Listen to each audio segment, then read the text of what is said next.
Good morning, sir. Can you hear us?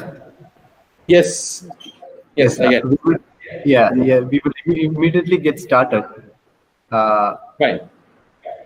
just give us a couple of minutes, sir. Just 2 Sure, minutes. sure, sure.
A very warm good morning to one and all present here. Respected Principal Dr. Verghese C. Joshua, Head of the Department Dr. Vimal George Kurian, Resource Person Dr. Devaprasad M., dear teachers and all participants. It gives me immense pleasure to extend to you a very warm welcome on behalf of Department of Commerce of CMS College Kottayam, who has organized a webinar on the topic Intellectual Property Rights and Development of E-Content. The prayer of the righteous man is powerful and effective. So, let's begin our program by evoking the blessings of Lord Almighty through a silent prayer.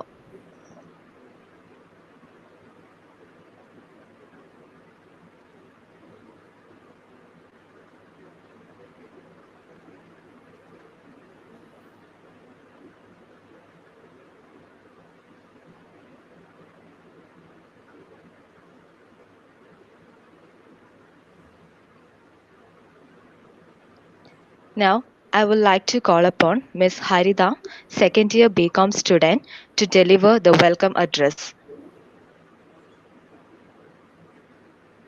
Respected Principal Dr. Verghese C. Joshua, Dr. Vimal George Kurian, Head of the Department of Commerce, Resource Person of today's webinar, Dr. Devaprasad M., Assistant Professor, IIM Calicut, dear teachers and friends, a warm good morning, one and all. Consider it an honor to welcome everyone to this webinar organized by the Research and Postgraduate Department of Commerce, CMS College. Firstly and foremost, I would like to welcome the principal of our college, Dr. Verghese C. Joshua, to this webinar.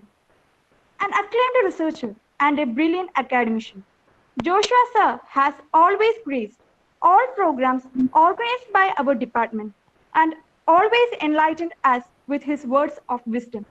On behalf of the department and the participants, I welcome you, sir, to this webinar. Our HOD, Dr. Vimal George Kurian, has always prompted us to think out of the box and constantly urges us not to limit our research for knowledge merely to textbooks. The programs organized by the department have always gifted us with new challenging and important topics to ponder upon. On behalf of everyone gathered, I welcome you, sir, to this webinar. The topic of IPR has always fascinated us students. The withdrawal of 1988 presidential campaign by Joe Biden for stealing words in his speech to Maggie's Magic Masala controversy, IPR and more essentially, IPR infringements have been a topic of interest to everyone. We are very happy and privileged to have with us Dr. Devaprasad M. as our resource person. We would love to hear from you about IPR and eagerly waiting for your talk. On behalf of the Department of Commerce and all the participants, I welcome you, sir, to this meeting. I would like to welcome our dear teachers, participants from neighboring colleges, research scholars, and all students to this webinar. Wishing you all a very informative and fruitful section. Thank you. Thank you, Harita. I feel privileged to invite Dr. Vimal George Kurian, Head of the Department, for Presidential Address. Good morning, everybody. It's my privilege and honor to welcome each one of you again to this program that we've organized. This is the second international webinar that the Department of Commerce has organized. And we are extremely delighted to organize this program on many counts, which I would be elaborating as we move on. As we know that we are moving through a very challenging time, and one of the biggest opportunities that COVID has brought to us is the opportunity to collaborate with anyone around any place in the world. In this account, we've already organized two programs which were titled as Meet the Entrepreneurs. And this is the fourth program that we've organized, which we believe would give a better understanding of what is happening around the world to our students. Now, in between, I would like to say that because of the restrictions that we have in the number of participants regarding Google Meet, only the registered participants and few of our students will be in this platform, and the rest of them will be watching the YouTube feed. Now, coming to the topic of today, which is something that we have been focusing on quite some time, intellectual property rights. It was extremely difficult to get a resource person who could actually shed light on this topic. And it's all the more difficult to get a resource person from IIM. So we have been so glad that we could meet both our conditions, whereby we've got an expert on intellectual property and he is from IIM. On behalf of the Department of Commerce, I would like to once again welcome Deva Prasad sir into our midst. Also, I would like to welcome all the participants who have registered this program. I believe that there are a few participants who have registered from outside the country as well. Once again, welcome to CMS College and to the Department of Commerce. I would like to place on record the effort by Mrs. Mini Mary Nayanan and Mr. Richu Varki Thomas and all the department faculty members towards this. I hope that we can have an enjoyable session. I would request all my dear students to use this opportunity to the maximum. You generally don't get a person from IIM to speak to you every time. So make use of the opportunity, interact as much as you can, and may God bless you all, and let's have a very fruitful session. Thank you.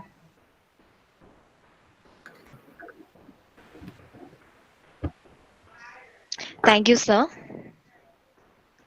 We all have heard about intellectual property right and e-content development. What does this actually mean? So today we are going to get a detailed information regarding intellectual property right and development of e-content through the eminent resource person, Dr. Deva Prasad M., Assistant Professor, Humanities and Liberal Arts in Management, India Institute of Management, Kozhikode. Sir, I will welcome you for enlightening us about this concept.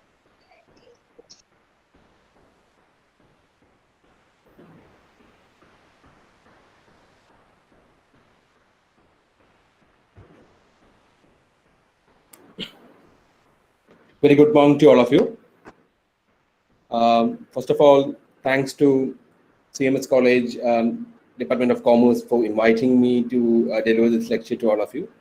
So I'll straight away start with the topic because I think we are already 10 minutes into the time. So I'll just straight away start with the topic which we have at hand for discussion today. I hope I'm audible to all of you, and all of you can also see the PowerPoint presentation I've shared with you. Yes, sir. Yes, sir. Thank you. So first of all, I think I also would like to mention that in case there is any query or any question, obviously you can use the chat facility, but otherwise, in case you would like to unmute, if it's possible on this platform, you can do that and raise a question also. So straight away, let me actually put a query to all of you. What do you understand when you talk about intellectual property right, or when you mention the term intellectual property right? What is that comes to your mind, and what is that you actually envisage when you feel or when you talk about an intellectual property right? Have you ever used it in your academic context? Have you seen it in any of your work life or any of other daily life context? Can I get any response on those aspects? Yes, on chat or on the platform.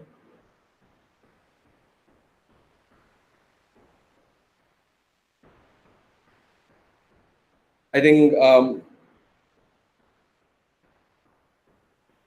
okay. I presume that you may not have the option to put it on the unmute mode, so I'll just move forward in that case.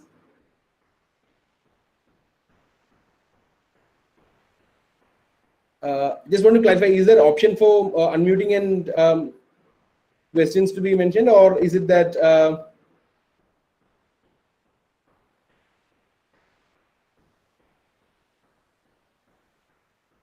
Yes, sir. We've switched it on right now. Okay, fine. Okay, so can I get some response from all of you on this?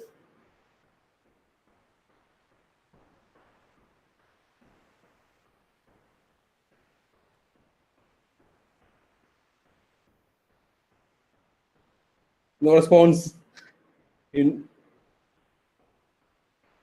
Okay, kindly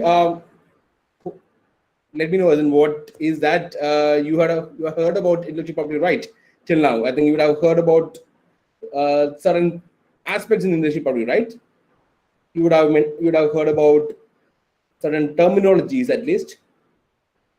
You would have heard about something like patent, or if you look at commerce aspect, you would have obviously looked into brand value, or how do you protect the brand in the context of business.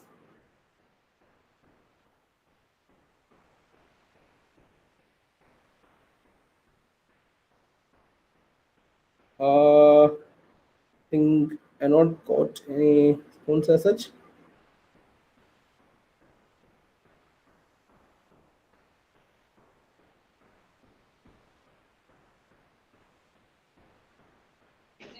Yes, sir, we have heard about this topic. Some patents. You heard about the term in the topic called patent. Okay. So, in what context have you heard the terminology patent as such?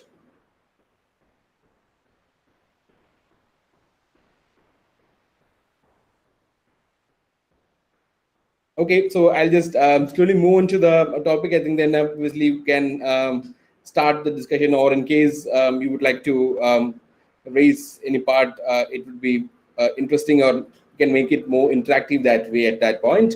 So yes, if you look at intellectual property rights, as pointed out, patent is something which you would have heard about. We would have also seen the terminology patent in the context of medicines or pharmaceutical drugs being protected through patent. That is something which we also would have read in the newspapers regarding the ongoing pandemic of COVID. Also, there is this aspect of vaccine being trying to be brought into picture, where I think there is a battle for patent in relating to that innovation of vaccine also been also happening, where the pharmaceutical companies feel that they could actually protect the vaccine through patent. So that is also something which you would have heard about in the context of intellectual property rights. But when you actually talk about intellectual property rights, let me touch upon certain of the key aspects which would be helpful for you to understand what is intellectual property rights as such. So when you talk about the fact that property as a concept, which is something which all of us are very clear on, this is something which we can actually see that what you call as we usually use it in our daily life, the concept of property, because I have a mobile phone which is my property. I bought it, I have it in my hand. or you can also use property in the context of immovable property, like in the context of houses, or in the context of land, or in the context of apartments, or other such aspects. Also, we use the terminology property. And when we use the terminology property, we use it in the context that it is something which we own, or we are allowed to use, or we can actually use in the way which we would like to use for our purpose of getting utility. For example, enjoyment of a house, or enjoying the property in the context of staying in a house is something which we actually would have heard, or we would have used. Obviously, all of us have that facility also. Similarly, when you talk about intellectual property, it is also in the context where we can actually see that certain rights are being given to organizations as well as individuals. And organizations, especially, it could be business organizations, or it could be governmental, or other organizations in the context. Especially, it is usually tried by business organization to use this aspect of what you call as intellectual property, and it actually touches upon certain aspects of content creation, something which we are going to talk about today. For example, let us look at a fact that you have a movie directed by a production house, and the production house is releasing that movie to the market through the cinema theaters, or through the what you call as nowadays it's the OTT platforms like Amazon Prime or other platforms comes into picture. There is this fact that there is a right over that particular content that is being usually understood in the context of intellectual property right. That comes under the aspect of what we call as copyright, something which we'll obviously discuss today more detailedly. Otherwise, you can also see something like names and logos which you use in context of business. For example, you may use the aspect of Paytm. Paytm, the name that is being used, and the blue color logo which they use. That is something which actually they have a right towards it, and they say that it is something which actually relate to our business organization or the brand as such. Hence, we should have the sole right to use it. And that is something which you can actually protect through the aspect of intellectual property right, something called as trademark, or logos, which also come under the aspect of trademarks.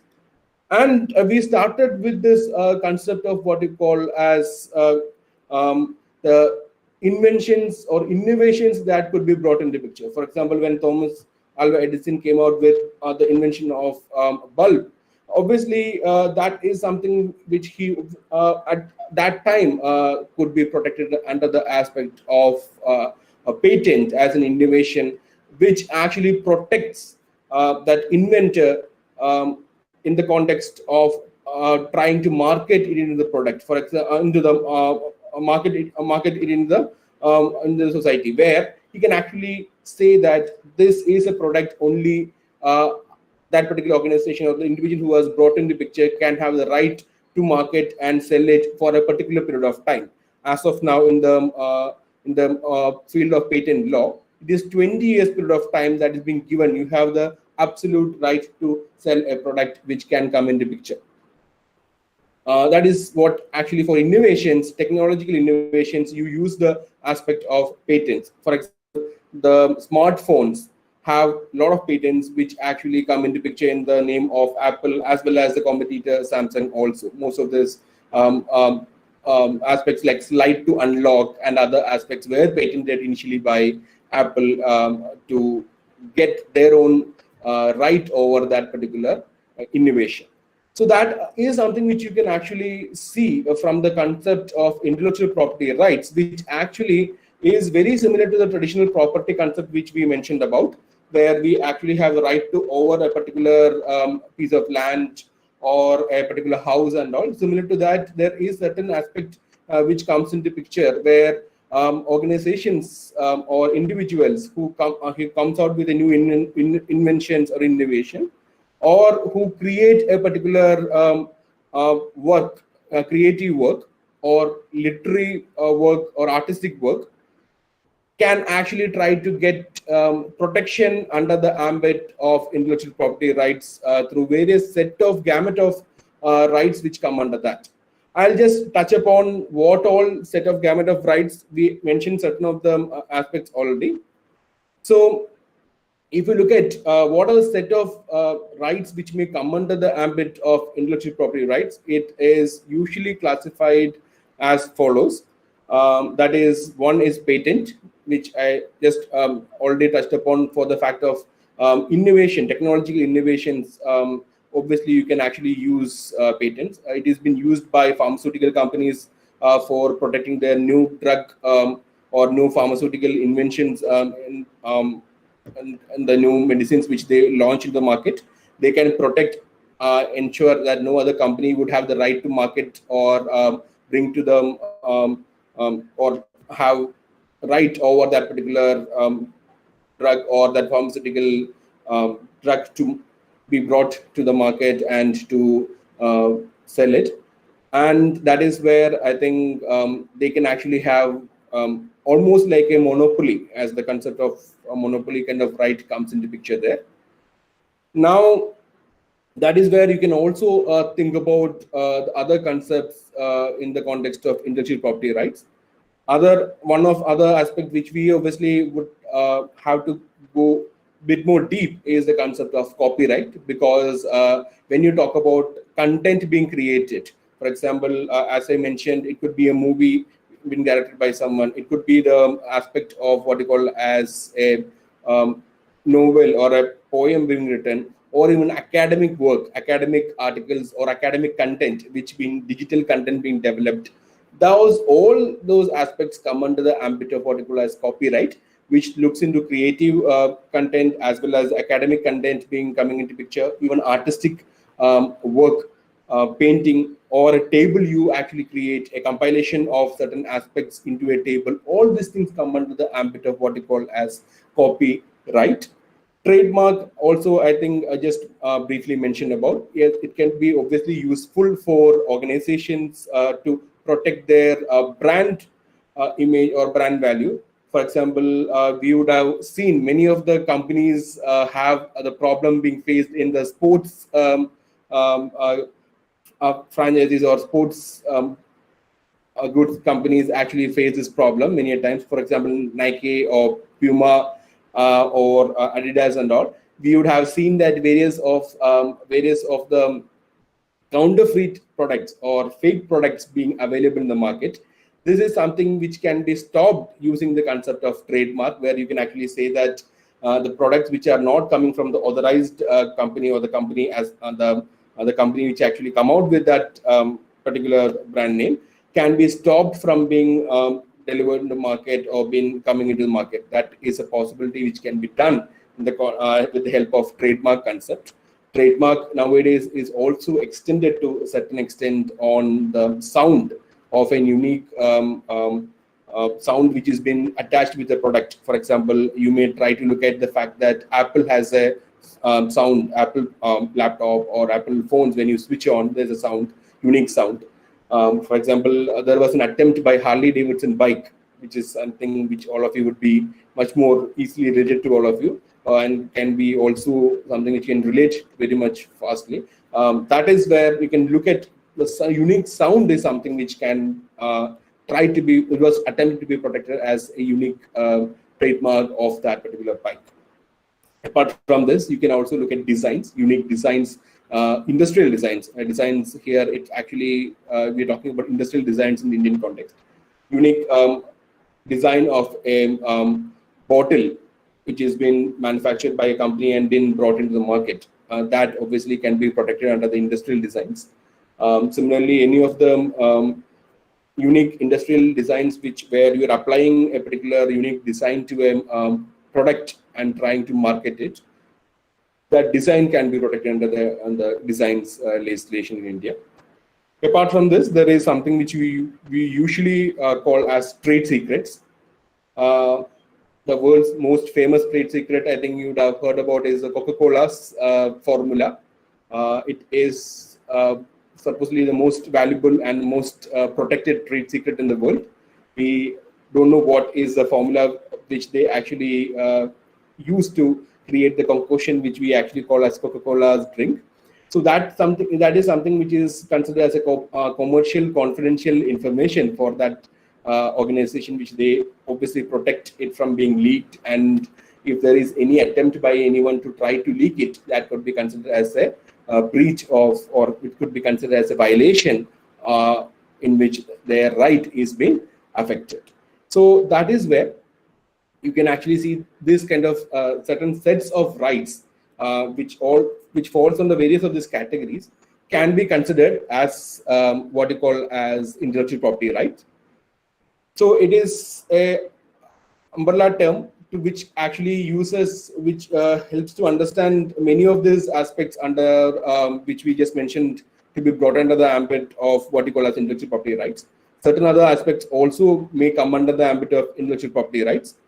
For example, if you may look at the concept such as geographical indication, which is something it's very much important for protecting a unique feature that may attribute to a product due to a geographical region which is coming only in a particular geographical region, then geographical indications can indication protection can be claimed. I think in Kerala, we all know that Aramula Kannadi or the Aramula that mirror, which has been used very famously, is something which is being protected under the GI. Similarly, I think we could actually look at various of the aspects. For example, there was a major battle between two states in India. I think it was Orissa and West Bengal regarding how Rasgulla as a product, who should get the geographical indication regarding protection regarding Rasgulla as a product was something which may come under this aspect of GI kind of protection of intellectual property right. So similar to that, there is Basmati rice and other aspects where I think from a geographical region, you can actually talk about certain of the protection that need to be given. So apart from this, GI is also considered as part of the intellectual property rights. So this, I'm giving a quick overview of certain of the aspects what may come under the ambit of intellectual property rights. I hope this is something which you could now get some clarity on before we move on to the specific topic which we are trying to look in for discussion today.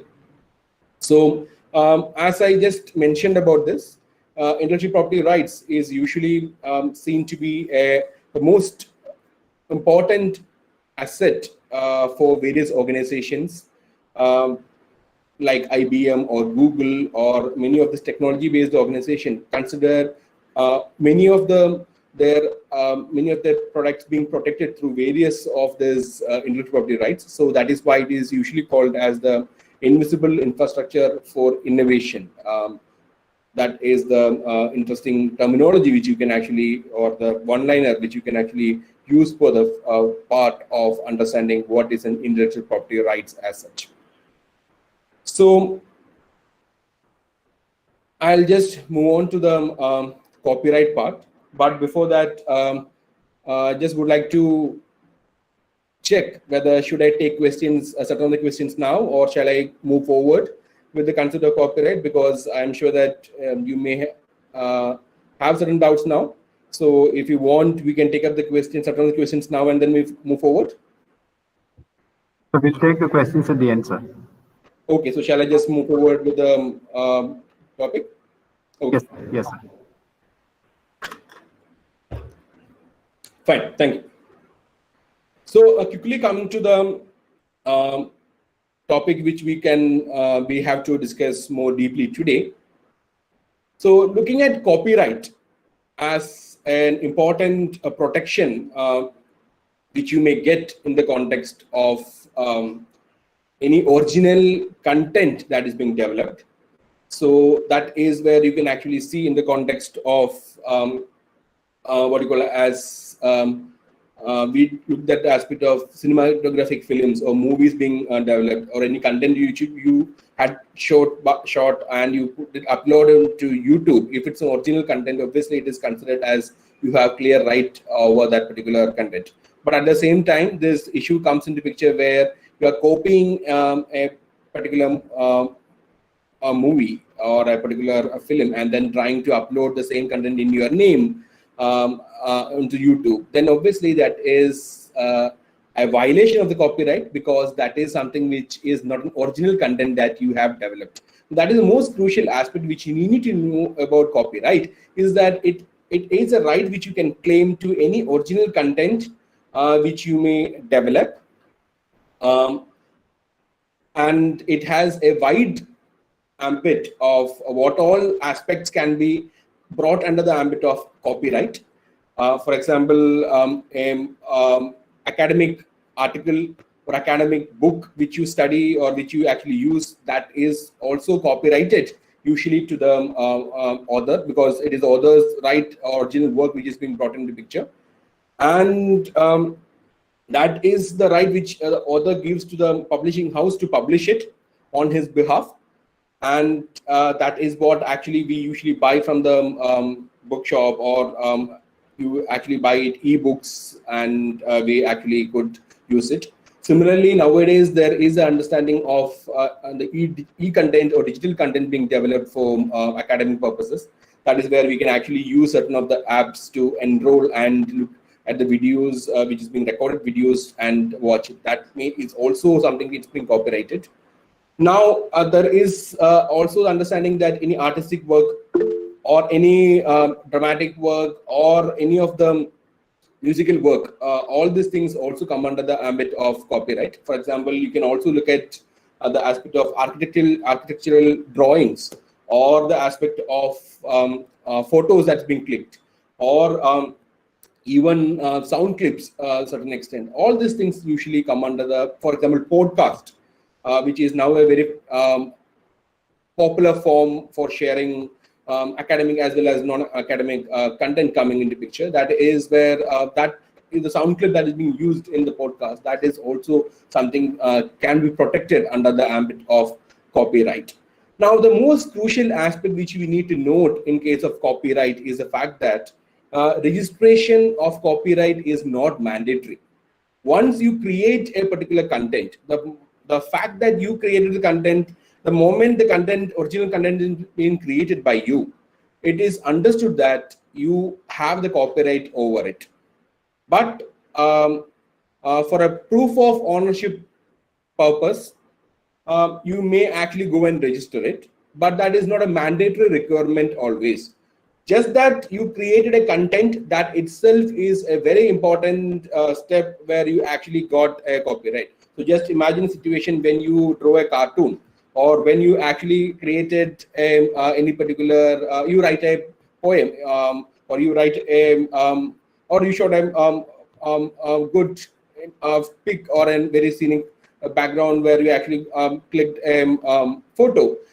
You already created a content with copyright. So that way, we all create copyright content. We all every day mostly we use and create copyright content as such. But the most crucial aspect is that what is original, and are we infringing or trying to use others' copyright is a question which we need to actually note. Because when today's world, when we actually have access to almost all kind of information on our fingertip on the mobile, the problem that comes into picture is that we actually unknowingly step into on the line of infringing others' copyright. For example, someone may actually just forward a newspaper. That was a trend which was happening in this lockdown days, when you just download a PDF from the e-newspaper or e-paper and just forward to other person.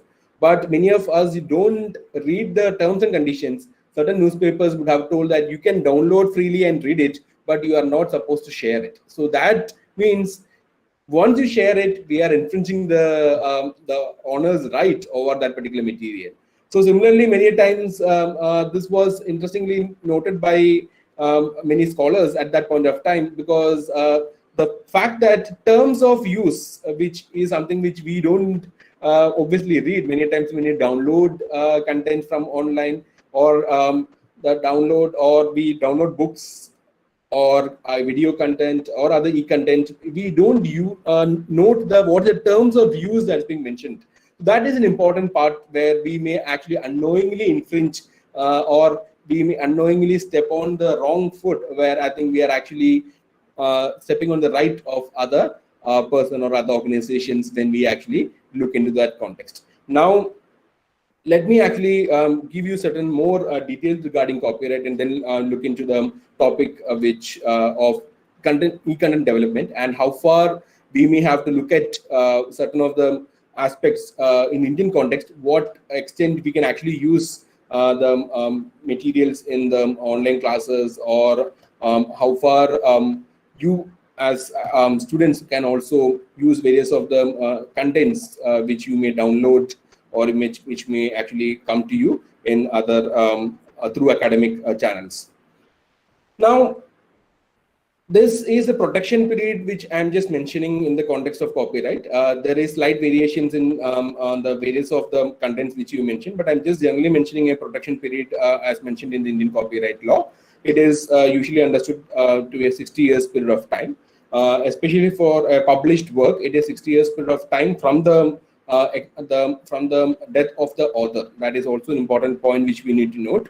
For example, if you look at Shakespeare's work, and we can actually see that various publishers just publishing Shakespeare's work even without any of the as in multiple publishers publishing those late literature by the eminent author. Then we actually can look into the question that whether the author has this copyright over the content or not. So that is where we need to understand that the copyright over the content already would have expired, because throughout the world it doesn't actually come into you won't get copyright over you won't have copyright subsisting for what you call as it is not a perpetual right as such. Perpetual as means it doesn't actually continue for any number of years, but there is a limitation which comes into picture.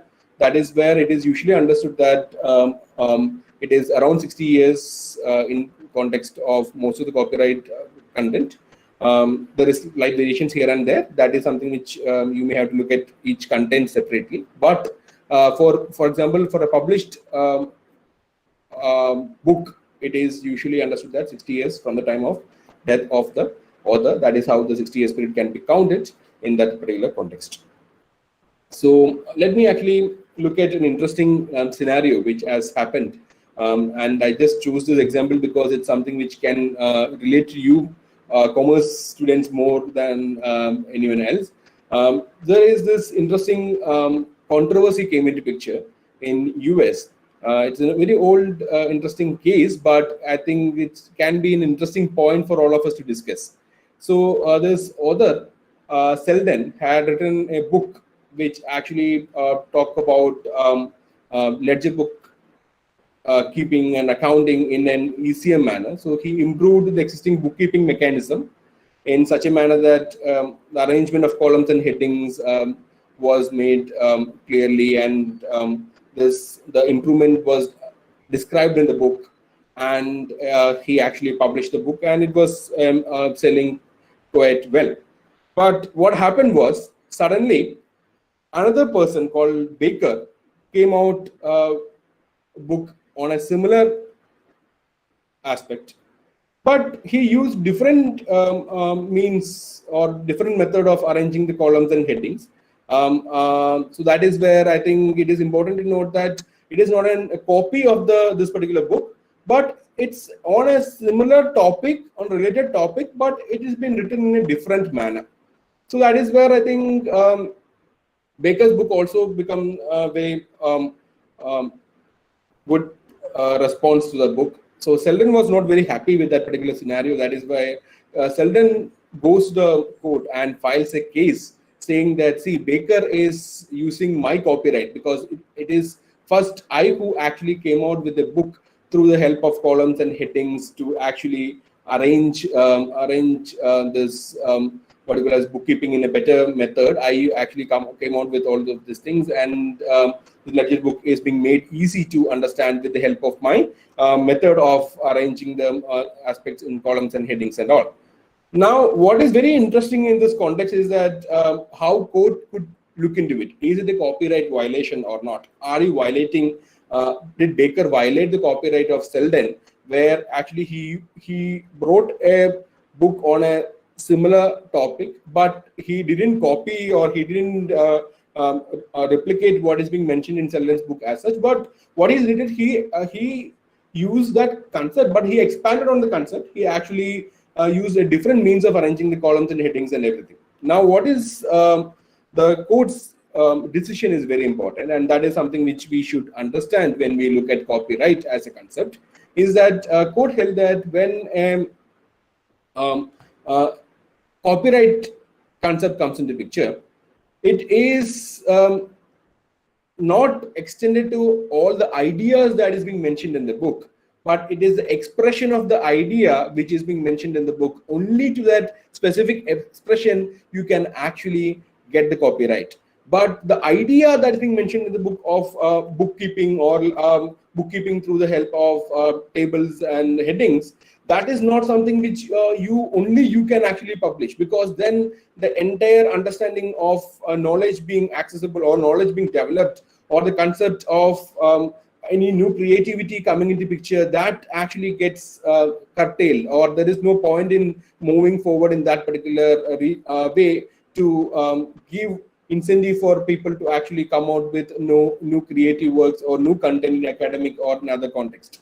That is where court told that no, we obviously cannot allow you to say that all the ideas mentioned in the book is only you can use as ideas further. There is nothing of that sort. Ideas cannot be copyrighted. Only the expression of a particular idea which you actually try to bring in that particular context of bookkeeping can be copyrighted. And what the other person did is not a mere copy of what is being your book is not being done, but he extended on the idea. He used different way to express that idea. Hence, there is no copyright violation that comes into picture in that context. Hence, the basic aspect which we need to understand is that no one can copyright an idea as such. Only the expression of an idea can be copyrighted. As in, you can actually have n number of books on a similar concept of bookkeeping and other aspects. But only thing is that you shouldn't copy what is being mentioned in the one book straight away into other book. That is something which is clearly an aspect of copyright violation. And that is the aspect which actually comes into picture when you talk about piracy as a concept. So this is something which I'll just quickly move to this example, where all of us know about this interesting book called Harry Potter. That is something which we always cherish to read the interesting book, as well as I think is also converted into a movie also. Now, there is this interesting scenario which happened in 2007 when the Bloomsbury publication had the right over Harry Potter's book being marketed to India. They had got the license from the author. So it is usually a practice where the authors actually give license as in they are allowing other person to use their copyright. So if actually you publish or you have written a book, you can say that, okay, I would like Oxford University Press to publish the book. What you are doing is that you are allowing that copyright to be a copyright license being given to Oxford University Press to publish that book. You can actually put restrictions saying that Oxford University Press is being given the right to publish the book only in India. At the same time, you can say that I give the right to publish the book in US to Harvard University Press. You can actually say that I can give the right to other publishers to publish the book in other countries.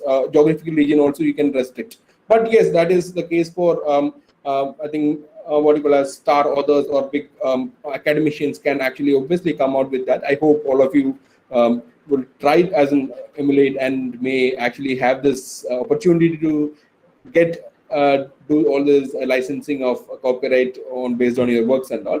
But let us actually quickly touch upon this topic which we are talking about. So Bloomsbury, which was supposed to publish in Indian context and who got the right from the author, it was found that there is exact copy of the book being actually sold by other publishers in the Bangalore city. So this is what I think many times we actually see in on the roadside, where actually you can see pirated copies of books. That is a clear violation of the copyright, and that is something which can be protected in the context of the copyright law.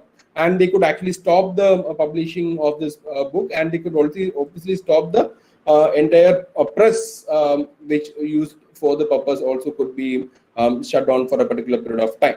Now, one more thing I just would like to mention regarding copyright, when we talk about copyright, is the fact that the softwares in India, softwares which we use, for example, Microsoft, Adobe, or any of the softwares which we use, all the softwares are being protected under the ambit of copyright. It is almost considered as a creative work under the copyright law. Hence, when you actually download a software, when we install a software, if we are actually not doing from an authorized company or authorized route, then it's considered as again a copyright violation. That is also something which we need to note, because for a research purpose we may use various of these softwares nowadays a digital way. That is also something where copyright law actually is important, and we may have to understand that when we are actually using a pirated copy, it is also a copyright violation in technical terms in that particular context. This is a case where Adobe and Microsoft company actually wanted to stop the copyright violation of various of the softwares happening in India. They actually found out certain of the firms in Delhi, Nehru Place area, were doing it. They went ahead and could use a copyright law to actually stop the use of pirated softwares as such. So this is where I think the concept of softwares are also very importantly coming under the ambit of copyright law, and it is protected widely under the intellectual property rights also. So there is a confusion many times. You may think from the perspective of software. A lot of people have the confusion saying that is it protected under patent or copyright. Please note that in Indian context, pure aspect of software code as such is protected under the ambit of what you call as copyright law in India. Now, let me actually come to an case or an issue which is very much related to our topic and very much important for us to look into it. So this is the aspect of Delhi photocopy case. It is usually called as a Delhi photocopy case. I'm sure that many of you would have heard about it. It's a very interesting scenario where this is something which all of us would relate to very much in our academic life also, because photocopying is something which all of us would have done and obviously still doing in our academic context, where we would like to photocopy a certain book that's been in the library, or we would actually photocopy certain the entire book also. Many times we just photocopy as such, and we may actually just would like to create a content from various books. We compile it and call it as what you call as a compiled book for a particular course purpose. We actually create that. That is something which many times faculty create, many times students themselves actually create these aspects. So photocopying, is it wrong from a book or not?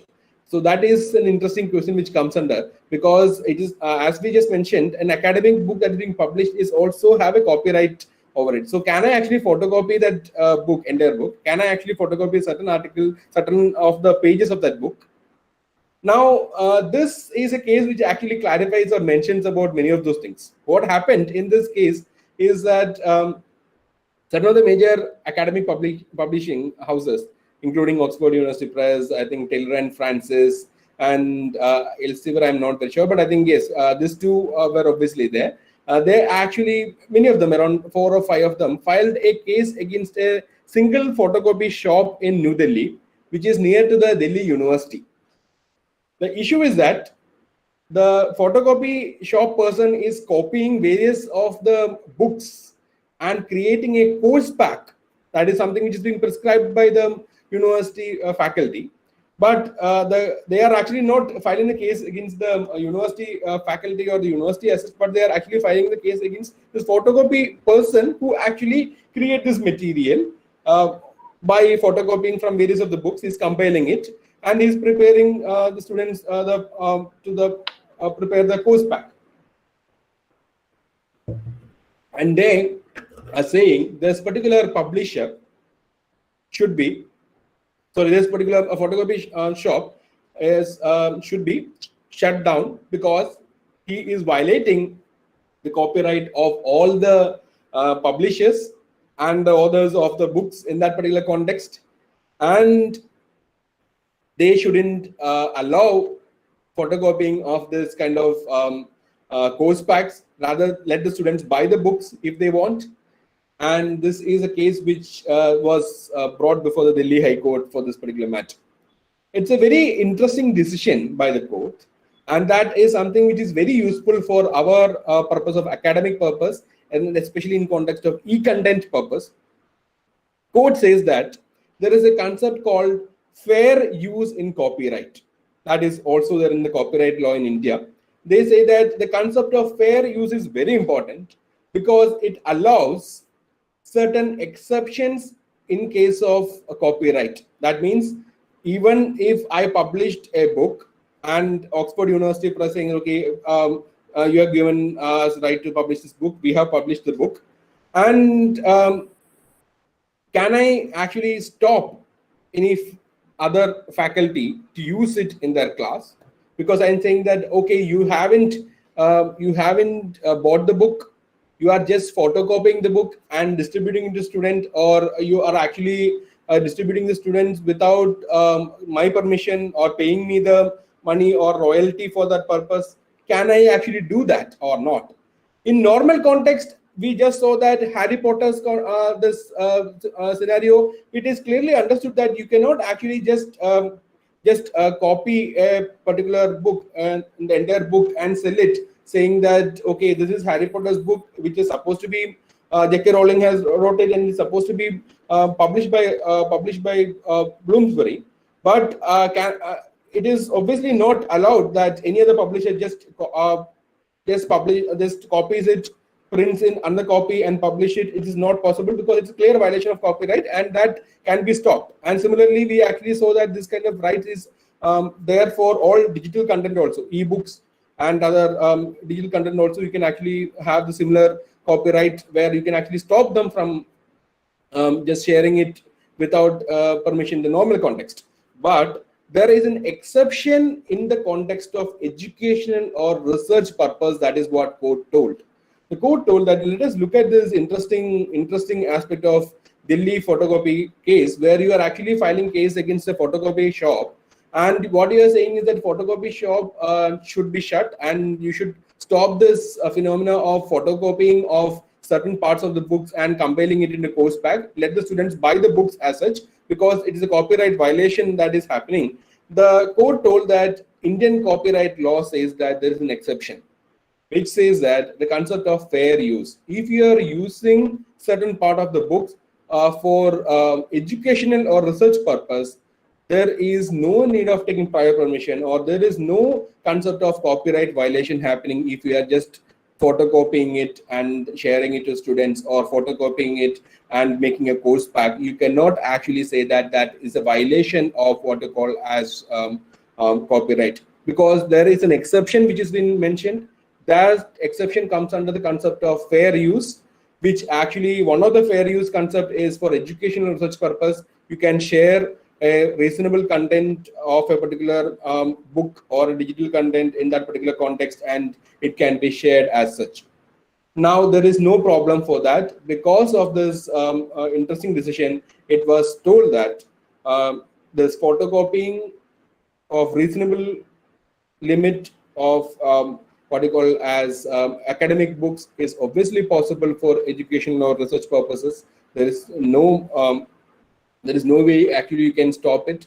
And it was also it was interesting decision where it was also told many of the books are so highly priced. For example, we know this concept of what you call as international edition books. Most of the international editions of academic books are very highly priced, where I think it is not within the reach of Indian students, as well as many times it's not even within the reach of Indian academic institutions many times, where one copy of the book may actually cost 40 or 50,000. Certain of books may have been priced at that level. That is where the court also told that if you are very serious that you would like every of the student or the institute to buy those books, you please come out with an Indian edition of reasonable priced to Indian students or to Indian institutions. So that is something which the court asked the publishers to do. So that is an important aspect which we need to understand as academic purposes. The concept of copyright is not straight away strictly applied. There is an exception which can be used where there is the concept for educational research purpose. You can use the content. So other aspects also comes. Certain of other aspects also comes into picture. I just mentioned here. You can obviously look in that. For example, news reporting. You can actually use certain of the copyrighted content. For example, you would have seen the cricket match 10-second clippings being used or highlights being mentioned in the news. So even though the BCCI or the Board of Cricket Control is very particular that it is a copyrighted content of theirs, or only the authorized channels can actually show it. But for news reporting, if you are using it, that is a fair use of copyrighted content, and it cannot be considered as a violation. Similarly, we have this understanding of visually impaired people, for them to actually be benefited or for them to actually access educational or what you call as copyrighted content, producing or reproducing or converting already existing content into a format which is accessible for them, Braille or other digital format which is accessible for them, that is also exempted from the concept of what they call as a violation of copyright. So I hope this is a very interesting important aspect when we look at the concept of what is e-content development and what is the intellectual property right which may come into picture. For academic content, if you are developing, obviously this is an important decision which we can use on the concept of fair use. Now, to what extent you can actually use a portion of a copyrighted book? That is a question many of us usually have. Can I use the entire book and photocopy and give to my students? Or can students themselves actually create content by entire book of copyrighted book being academic book can you do that or not? So in this case, obviously it was not mentioned clearly that you can actually use the entire book, because in this case the course pack only had certain parts of the book being used, certain chapters or certain portion of the book being used. So the case didn't say that, okay, you can use the entire book and actually you're completely protected in that context. That was not obviously told. So don't quote it wrongly. But as far as reasonably, you are actually using a content of a book, ebook or digital content, and you are using it only for the purpose of sharing it to students and teaching purpose, it is considered as a fair use. So that is something which all of us can actually note in that particular context. And yes, I think I just quickly finish because I think I don't want it to be going beyond the time limit which we mentioned about.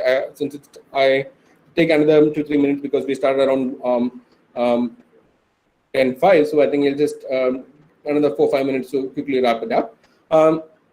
So the another aspect which comes into picture is that the new aspects were online teaching and online content sharing by students or faculty. And creating content, to what extent it is protected, and what is the APR or intellectual property right aspect you need to note about that. In that context, please understand that Indian copyright law clearly says that you can actually use this concept of fair use. It is not only limited to going to a physical classroom and teaching. You can also understand that it is extendable to the entire process or the entire program of education. For example, the entire aspect of teaching can be seen to be a semester or a year-long activity. For the entire part, it is not only restricted to classroom teaching as such. So for the purpose, you are allowed, or you can actually use this concept of fair use exception while sharing material with students. Digital as well as the photocopied or other material can be shared with students. That is obviously coming under the ambit of protection that is being given to the research and education purpose. So the reproduction of an existing copyrighted work is understood to be allowed within the course of instruction. The course of instruction is not only limited to the classroom, it can be through online mode, it can be actually after or before the classroom, we can actually share material, we can actually record and share material to a certain extent.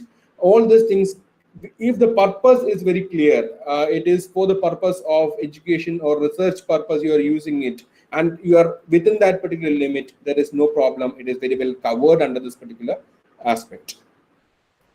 Only concern which comes into picture in the present context, I think I just would like to mention it, is the aspect of digital libraries, because many of the institutions are now creating digital library, and copyright law obviously permit non-commercial libraries to actually store digital copies of the work which they have in the physical form.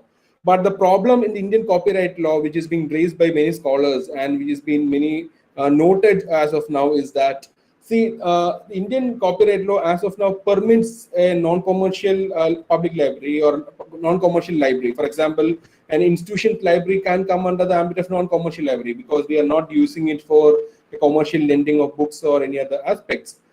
So there, obviously, you can use any physical copy of the book can be stored in an e-format. You can just scan it and keep it in the e-format. But can you share it, the entire book, to the students or to the other community at large? That is a concern which is not very clear in the copyright law.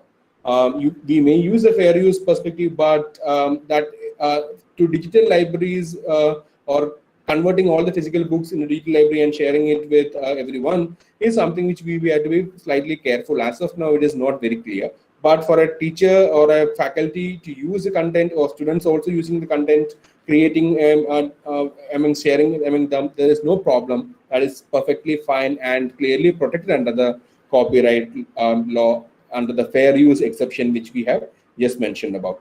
Now, I just end with this particular aspect.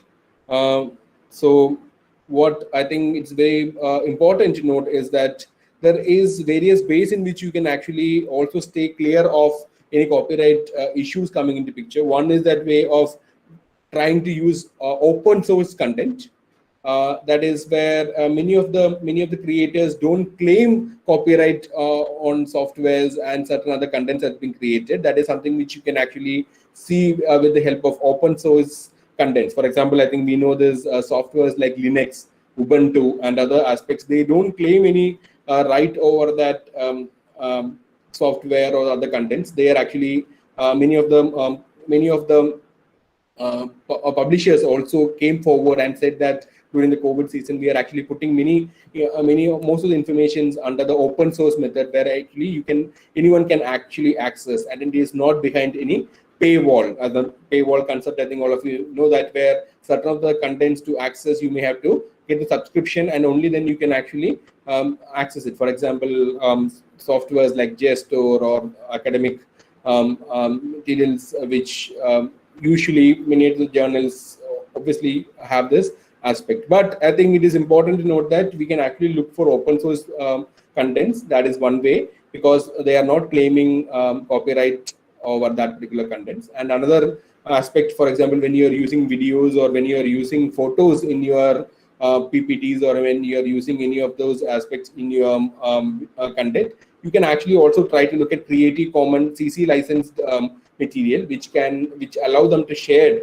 with anyone without the fear of having a copyright violation, because Creative Commons license or Creative Commons mechanism also tried to ensure that there is no copyright concept which is being claimed on most of the content that comes into Creative Commons aspect. I'm not I'm not actually going in more detail on Creative Commons because there's many type of license under Creative Commons, but most of the licenses which come under the Creative Commons content, you can just Google when you're searching for image or something, you can just Google in what kind of image you want. Plus, you can put Creative Commons when you want to share in a PPT or in an academic context. You can look at similar aspect because those aspects which come under Creative Commons category again doesn't come with the problem of being copyright protected or copyright being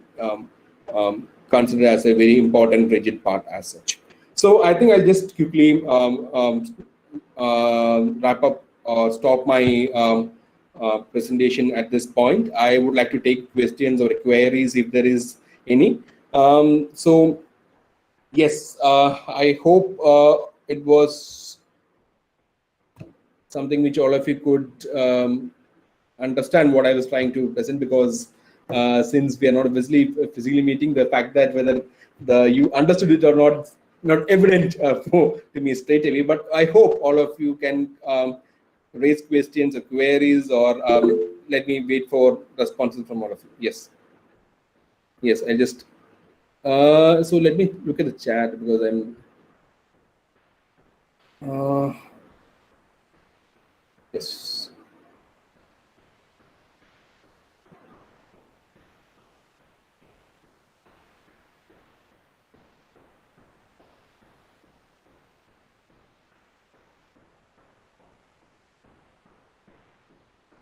Right. Oh, okay, sir. Thank you. Yes. Sir, Vivek Siju John is asking a question. That is, Right. sir, can you please comment on copy left? Sir, should I repeat? Okay. Right. So copy left is also very similar concept actually to the concept of what you call as more of an open source or creative common kind of concept, which actually says that okay, copyright actually is clear because that's the concept where we just mentioned about. We are actually saying that we would like to protect whatever content we have created, and we don't want anyone to use it without our permission, unless exceptions like fair use may come into picture. And if anyone else was to use it for commercial purpose, you have to actually take our permission, pay us money and or royalty, and then only can use it. But copyleft is a more of a radical concept which says that whatever content we create, we don't want to claim any copyright over it. We are actually doing it for the purpose of promoting knowledge or promoting more access to those informations, and try to share it with as many people as possible. So it is almost similar to this culture of this concept of what you call as open source or Creative Commons concept. It's one more other variant of those similar idea. Right? Yes. Okay, sir. Thank you. Right. Yes. Sir, next question is asked by Lakshmi Chandrabose of first year BCom student. And her question is, how does the international community coordinate IP protection? Great. So internationally, we have the concept of treaties. That is, treaties is mainly all the international country or the international community or countries come together to have a common minimum protection for intellectual property rights. That is being done through TRIPS agreement, Trade-Related Intellectual Property Rights Agreement. And we have an institutional mechanism called as WIPO, World Intellectual Property Organization, for the purpose of coordinating this various of this conventions like TRIPS and new conventions which comes into picture, treaties or conventions. So that is where international community come together and have protections which they feel that minimum protection which need to be given to, which all countries agree to for the purpose of intellectual property rights. I hope it's clear. Any further clarifications, please let me know.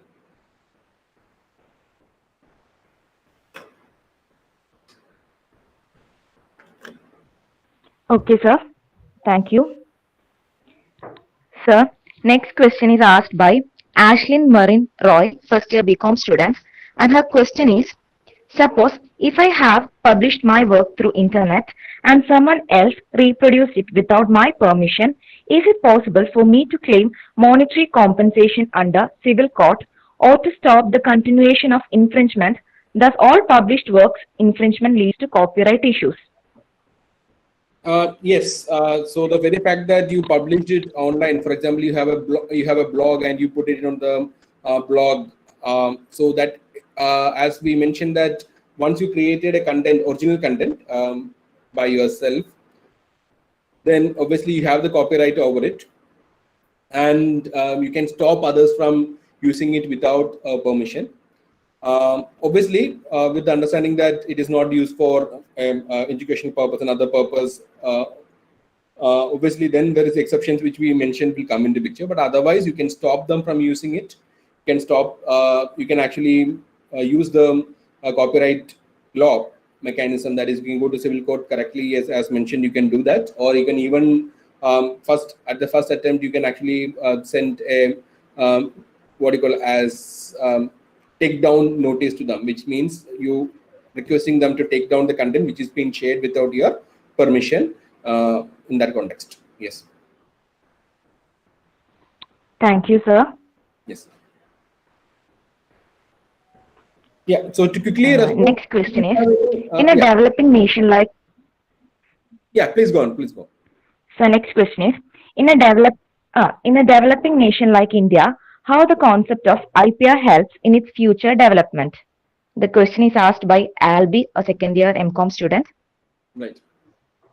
So the concept of the intellectual property right is actually to incentivize what you call as inventions or innovations, as well as creative content, and to protect businesses or what you call as commercial establishments, to protect their brands and their commercial goodwill which they have created.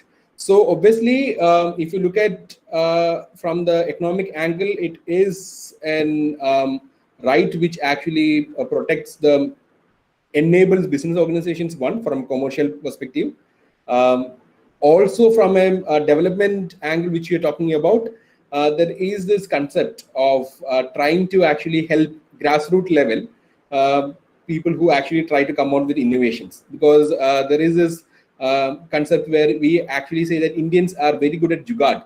We actually are very good at minorly improving the existing technology to an extent where we actually try to get gain out of it. For example, something which we have seen, which has been made in the seen in the movie like 3 Idiots.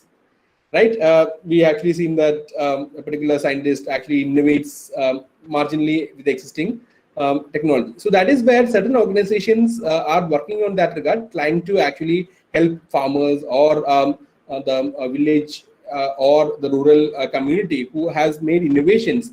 How can those innovations also try to be protected under the ambit of patent for innovations or for innovative use? There is a foundation called National Innovation Foundation. If you can just go and look at it online, which actually tries to help small time what we call as entrepreneurs or people who actually try to come out with innovations in this particular context. So I think there is a lot of potential for a country like India, where we have people who innovates on various of these things. Many times we don't identify them and bring them under the IP protection. That is something which can be looked into.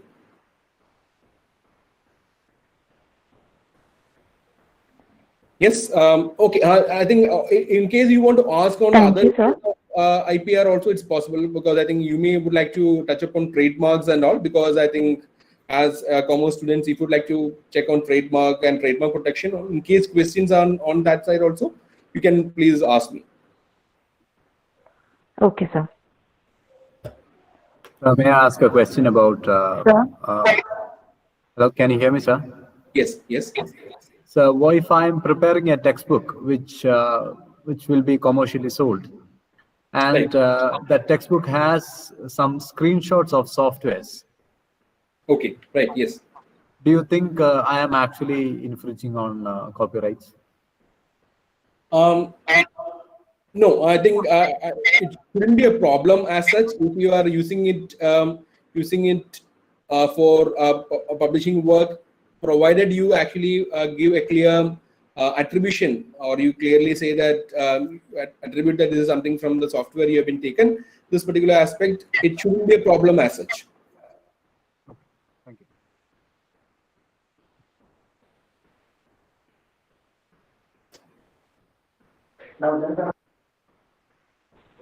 Yes, but yeah, just to add Sir? just one part. If it is the entire source code or entire those aspects have been put into the book, then it's slightly different aspect. But I'm saying it's a screenshot of only certain of the features of that software for academic purpose and other purpose which you are sharing. It is okay. But if you are sharing the source code and other aspects, it's slightly different. Yes, yes. Just to clarify. Thank you, sir. Yes, please.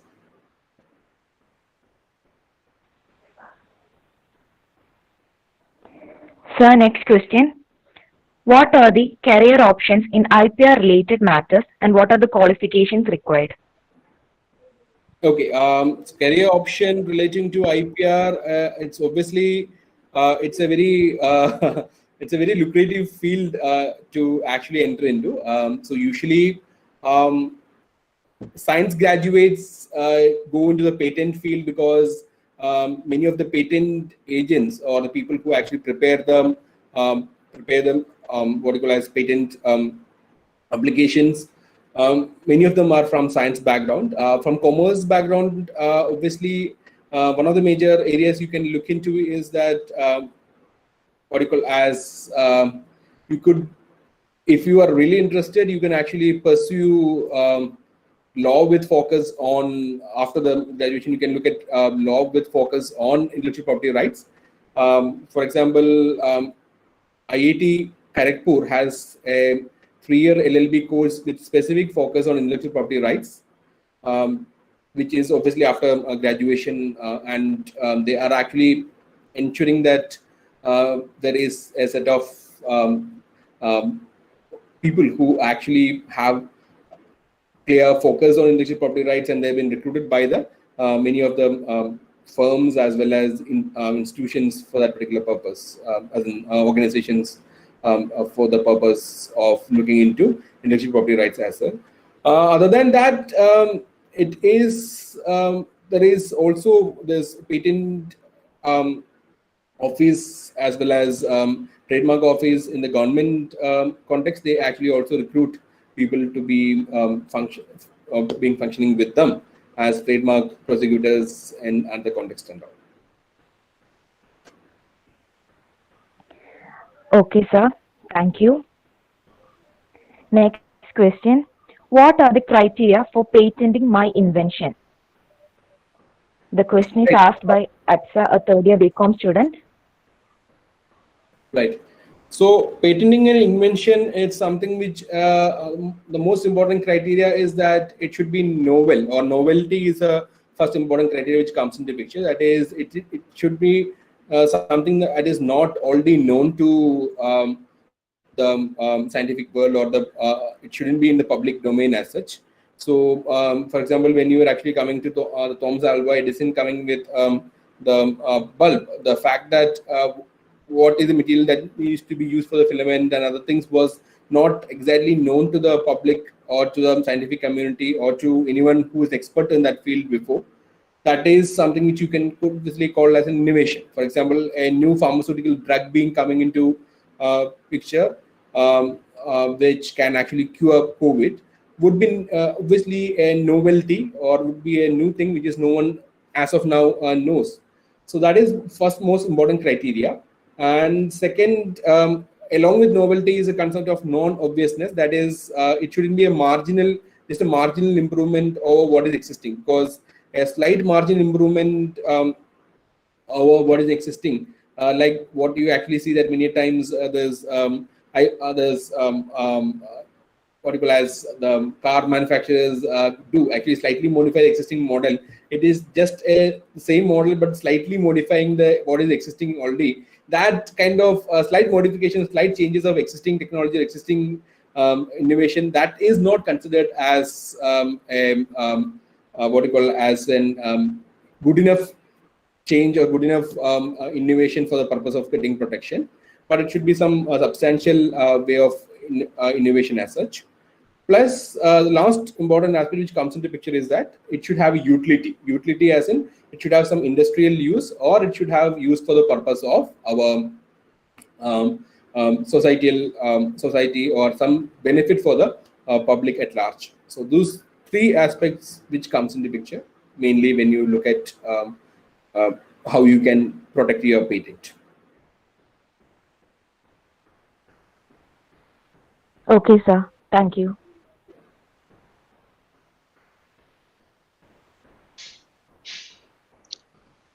Thank you, sir. Thank you, Anita. Any more questions?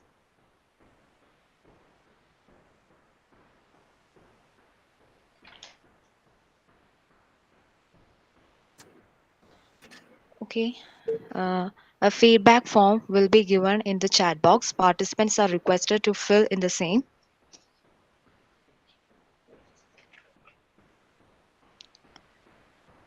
And now I would like to request Ms. Aksa, third year BCom student, to deliver the vote of thanks.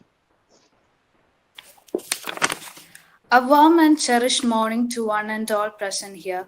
It is my privilege to propose a vote of thanks and acknowledge the contribution of those who work hard to make this event fruitful. On behalf of the Department of Commerce, CMS College, first of all, I thank Almighty God for making today's webinar a grand success. By His blessings and grace, we are able to make the event what it was. I thank Dr. Vimal George Kurian, head of the department, for his immense support and guidance for conducting this webinar. Thank you so much, sir, for being with us today and delivering the presidential address. A special mention to our venerable principal, Dr. Varghese C. Joshua, for being the catalyst that inspired us to do our best and stand as a pillar of power. With deep sense of appreciation, we thank our principal for his unending and untiring support. I thank Dr. Varghese C. Joshua sir in his absence. On behalf of the department, I sincerely thank our chief guest, Dr. Devaprasad sir, who spent his valuable time with us and for giving us an insight on intellectual property rights and the development of e-conduct. Thank you so much, sir, for adorning this occasion and sharing your ideas with us. I thank all the teaching staff who worked behind the scene to execute this event and for those who made the technical arrangements. Last and not the least, I thank each one of you for making this webinar a success. It won't be fruitful without your support and participation. I conclude by thanking each one of you for attending this webinar. Thank you.